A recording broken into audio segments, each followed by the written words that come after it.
another thing that bothers me about our governor, she does seem very nice, okay, but she seems very misguided.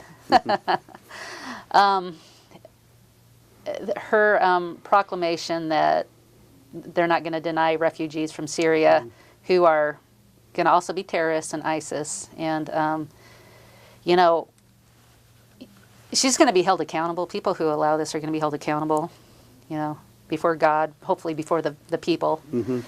You know, when there are horrendous terrorist attack inside our state, and why she seems ignorant or non-bothered by this fact, to me boggles my mind. Yeah, Can you we've talk already about had that? terrorist incidents in our state too, with like the Christmas Day bomber and stuff like that. So, but I agree with you. I mean, I think the governor is nice and all that, and I think she's.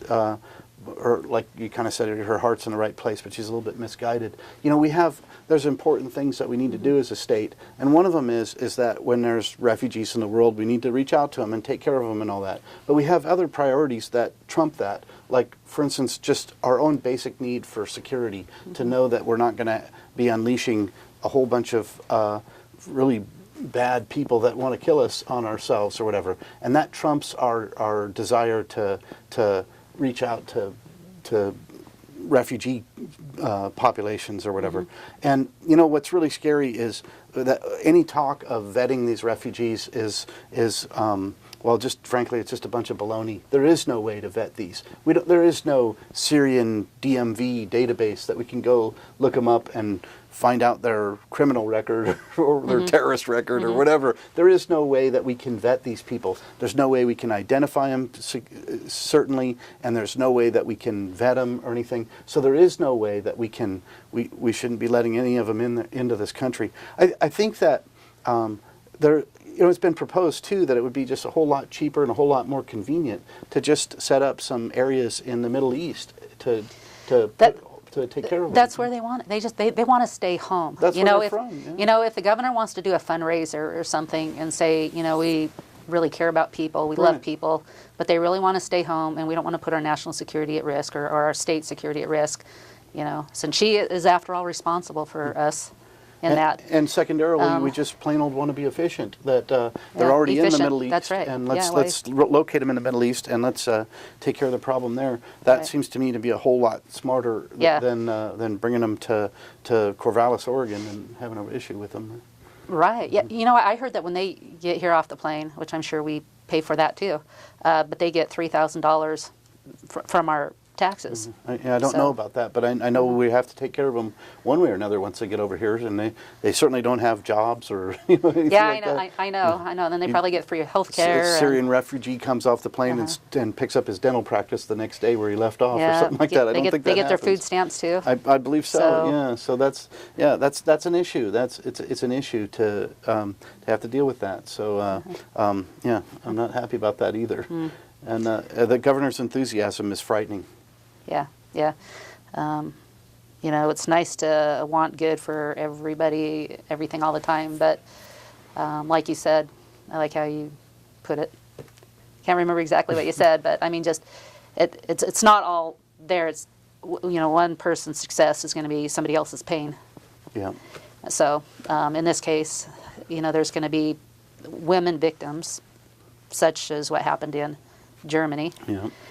And it's going to fall on the governor, you know, on her shoulders. And I'm hopeful that people like you in the media will hold her accountable when that day comes. So you know what? I will. Yeah, I will. Yeah, I'll be happy to come on and help you do that. Okay. Yeah, because she needs to be held accountable for that. So. Yep. There you go. If anybody knows the governor or wants to write her a letter, let her know that she's going to be held accountable for this. So, okay. You know, there's only minute or two. Anything you want to talk about? Well, I don't know. So this short session has been kind of touted as one where we're just supposed to do a few budget tweaks and take care of unintended consequences and laws and things, and we've done a few of those things. But we've been doing some very broad brush sweeping legislation too, and I don't think that's what the people intended when they voted for this in 2010. So I wish that this short session was made a little bit was a little bit resembled what the people intended a little bit better, and it doesn't. So the Democrats are ramming through an agenda and whatever. So we're doing our best to slow things down and keep things under control. But and at the end of the day, they're going to get their way. And you know, elections have consequences. So you know, I'm a citizen of the state of Oregon, just like everybody else, and so I hold the citizens of the state of Oregon accountable for the people that they sent to Salem to run our state. And so we need to do a better job of sending better people to Salem. So, and I'll put myself in that group there. I'll take off my legislator hat and put on my citizen hat and hold myself accountable to that too. So. Yep. Vote limited government. Yep. The limited government, that really is the big thing. And like I said, a lot of it goes back to spending. And I was just in a committee right now where I voted no on a couple of these seismic fixes kind of things, and this is just people just throwing money at a problem just to make themselves feel better. And I'll bet you in a couple of years when we have billions of dollars of holes blown in our budget, that we're gonna want some of that money back that we spent wasting on seismic things. So. Yep, big government, and when they want that money back, they're not even going to know what happened. You know, a lot of us have short-term memory, and the people in government that should be held accountable, usually they're not. And, you know, a lot of it's up to the media, but, you know, again, we also need to hold the media accountable. You know, this is still we the people. And so, anyway, I do encourage you to, you know, if there's anything you want to say to Representative Nearman, encourage him, talk with him, especially if you're in his district. Let him know how you're feeling. Sure. And encourage them. You know, even if you're not in my district, because some people don't like their representative. Yeah, I'm happy to help them out. So. All right, yeah. Some if you have a liberal representative, you know, a big government representative, you know, Representative Nearman will be an ear to you, and I appreciate that as well. And feel free to go to OLIS on the computer.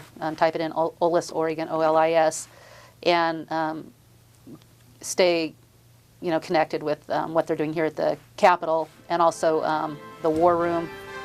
The Oregon Citizens Lobby. Yeah, Oregon Citizen Lobbyists, and you can be a big help if you have time to be part of that.